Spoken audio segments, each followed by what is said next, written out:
Hello everyone and welcome back to Passion Sundays, the best way to end the week and start another.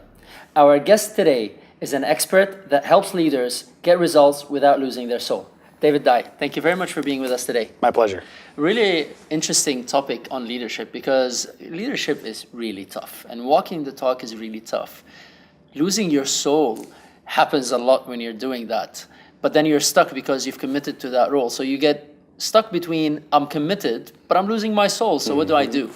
It's a great question and very, very common. So many leaders are in a world where they're stressed, they're pressured for market results and the needs of their team to connect and be invested in and collaborate.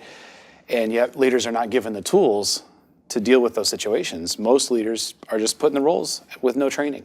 And so that's what we do, is we help leaders get the practical tools to be able to get those results and to connect with their teams in a meaningful way and to work from an internal set of values of both confidence and humility in a way that transforms their results and to break through results that really last. Wow, I love that. And so now if we're talking about a leader getting results, making it last, and they're trying to preserve their soul, but a lot of times you're put in a situation to lead that you never even chose in the first place. Well, I think most of the time as a leader, you really never choose your situations because otherwise it's not leader, it's just something easy. What would you do in a situation like that? The first place I would start is with connecting with the people, specifically asking questions of the people of what do you think our team is capable of? What would that look like if we were to do our very best? And that way you're hearing from them. You're not bringing all of the answers and you're connecting with them and helping them have some ownership of it. And then you ask, what's it going to take for us to get there? And they'll start to talk about, well, this is what it's going to take. Maybe we need these skills. Maybe we need some more accountability. And then you ask, what can I do as the leader that's going to help us to get there? And now the entire team, you ask those questions one by one, and you bring all of that together, and the team has co-created a vision that they own, and they have told you how they need you to serve them as their leader. And so you've created some immediate ownership, even with a brand new team that you inherited, people you didn't necessarily hire. I love that. So it is about kind of listening and communicating to understand what's happening in that moment. Absolutely. Today, so many leaders and managers have people who know more about the work than the leader or manager does. So it's fruitless to try to have all the answers. You're much better off asking good questions. Asking good questions. That definitely will help you become a better leader. And then times get tough for a leader.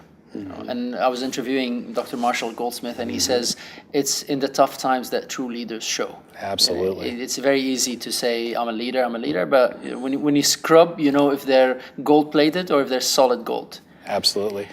And so how would you then know the leader who's true from who's not before you have to get to a situation where it's dangerous? Because the reality is, if you're selecting somebody as a leader in an organization and you're going to put somebody who ends up being gold-plated, well, guess what? You're going to find out when it's not the right time and there's nobody else to fill that place. How can you pre-screen for that?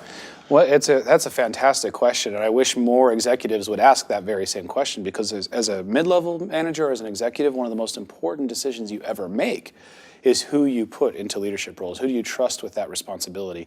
So we believe it is so important to give people the opportunities before they have a title to demonstrate their influence, to learn the skills of listening and conversation and how you bring people in and build those results and build the relationships, to watch somebody in different environments to see if they truly are bringing confidence and humility into the mix. And if you watch, you'll see it. You'll see when people have a difficult conversation that has to be had. Do they approach that with confident humility? Or do they come at it with a you're wrong, I'm right type of attitude? People are who they are at the beginning. They're not going to be different just because of a title. And so those are the things you're looking for initially. That's nice, and I love the fact that you said it's a lot about asking questions and matching and understanding. And sometimes there's a corporate culture there, because you're saying it's about maybe not coming aggressive, not coming strong, being a true leader. But isn't leadership contextual sometimes? Absolutely. Let's say I'm in an organization where ego is high. If I'm in the military, being a leader is a totally different story than if you're in a financial institution, than if you're running a school or a kindergarten. Yes, very true. And you need to know who you're leading and what type of communication style they need and so on. And yet, one of the questions we are asked frequently by managers is who have read our book, Winning Well, and they will ask us, what if my boss doesn't care about his soul or my soul or anybody's soul?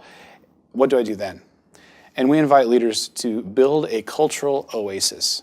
So if you think of a desert of leadership, if you're in a very caustic environment where people do not respect each other, no one can force you to treat people in an inhumane way. That's a choice everybody gets to make.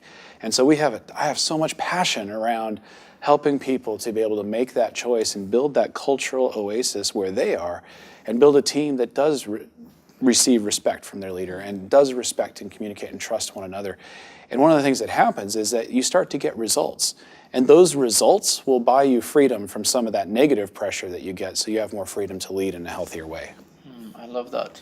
So free yourself to be a true leader. You know, be centered, be who you really are. Absolutely. So if you're gonna summarize all this beautiful drawing, okay, into 1 or 2 tips or sentences to wrap this up, what would it be?